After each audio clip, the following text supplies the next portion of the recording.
Hello बच्चों, let's read this question. The question says a fast neutron beam needs to be thermalized with the environment before it can be used for neutron diffraction experiments. Why? तो इस question के अंदर हमसे बोला गया है कि एक फास्ट न्यूट्रॉन बीम है, उसको थर्मलाइज्ड करने की जरूरत क्यों पड़ती है न्यूट्रॉन डिफ्रैक्शन एक्सपेरिमेंट्स में यूज करने से पहले। तो इसके लिए जो की कंसेप्ट है उसकी बात कर लेते हैं। की कंसेप्ट हमारे पास क्या हो जाएगा इस कंडीशन के लिए? की कंसेप्ट, फर्स्ट जो की कंसेप्ट हम यूज करेंगे वो मेरे पास हो जाएगा डी ब्रोगली इक्वेशन का फॉर्मूला, यानी कि डी ब्रोगली वेवलेंथ का फॉर्मूला। यदि मैं यहां पे लिखना चाहूं डी ब्रोगलीज वेवलेंथ, तो ये मेरे पास कितनी होगी, इसको शो करते हैं लेमडा से, एंड लेमडा की वैल्यू मेरे पास कितनी होती है h divided by m v के इक्वल। h यहाँ पे क्या है? h is the Planck's constant and m v is the linear momentum of the particle. अब यदि इस लीनियर मोमेंटम को एनर्जी, काइनेटिक एनर्जी की फॉर्म में शो किया जाए तो इसकी वैल्यू मेरे पास क्या हो जाती है? ये मेरे पास हो जाती है 2m इंटू काइनेटिक एनर्जी के ई। काइनेटिक एनर्जी को मैंने किससे शो किया है? के ई से। तो यहां से लेमडा की इक्वेशन क्या हो जाती है? Lambda is equal to h divided by under root 2m k ई। ये तो मेरे पास हो गया फर्स्ट की कंसेप्ट। एंड सेकंड जो की कंसेप्ट हम यूज करने वाले हैं इसके लिए, ये मेरे पास हो जाएगी काइनेटिक एनर्जी का फॉर्मूला फॉर वन मॉलिक्यूल। यदि मैं बात करूं काइनेटिक एनर्जी की, kinetic energy for one molecule, यानी कि एक मॉलिक्यूल के लिए काइनेटिक एनर्जी की वैल्यू क्या होगी, तो इसको हम बोले यदि के ई, काइनेटिक एनर्जी को के ई से शो करें तो काइनेटिक एनर्जी की वैल्यू एक मॉलिक्यूल के लिए हो जाएगी 3/2 के T. T is the temperature, absolute temperature होता है, एंड के इज द बोल्ट्जमान कांस्टेंट। के हमारे पास क्या है? बोल्ट्जमान कांस्टेंट है, जिसकी वैल्यू हमारे पास कितनी होती है? 1.38 इंटू 10⁻⁻23 जूल पर मॉलिक्यूल पर केल्विन। के की वैल्यू हमारे पास क्या होती है? ये मेरे पास होती है 1.38 इंटू 10⁻⁻23 जूल पर मॉलिक्यूल पर केल्विन। पर मॉलिक्यूल केल्विन, पर मॉलिक्यूल केल्विन, यानी कि ये जूल के रिस्पेक्ट में पर यूज कर रहे हैं। तो ये मेरे पास दो की कंसेप्ट हो गए। अब इन दोनों की कंसेप्ट की हेल्प से हम लोग क्या फाइंड आउट करते हैं? लेमडा डी ब्रोगली वेवलेंथ की वैल्यू फाइंड आउट करते हैं, एंड फिर देखते हैं कि ये जो थर्मलाइज्ड न्यूट्रॉन है उसके लिए मेरे पास वेवलेंथ की वैल्यू कितनी आती है एंड इसका क्या रोल रहता है।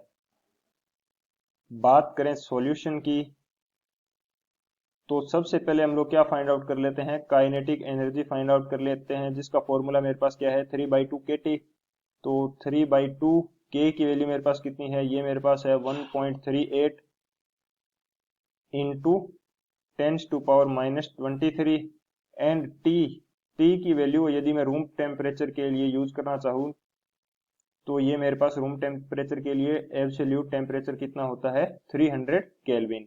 तो यहां से सॉल्व करने के बाद में काइनेटिक एनर्जी की वैल्यू आ जाएगी, एंड काइनेटिक एनर्जी की वैल्यू को यदि लेमडा के फॉर्मूले में पुट कर देंगे तो हमारे पास किसकी वैल्यू आ जाएगी? लेमडा की। अब यहां से डायरेक्ट यदि मैं लेमडा की वैल्यू फाइंड आउट करना चाहूँ तो लेमडा की वैल्यू मेरे पास क्या होगी? प्लैंक्स कांस्टेंट एच, जिसकी वैल्यू मेरे पास क्या होती है? 6.62 into 10⁻⁻34 joule second divided by under root of 2 into mass of, किसका यूज करना है? मास करना है मेरे को न्यूट्रॉन का यूज। तो न्यूट्रॉन का मास मेरे पास कितना होता है?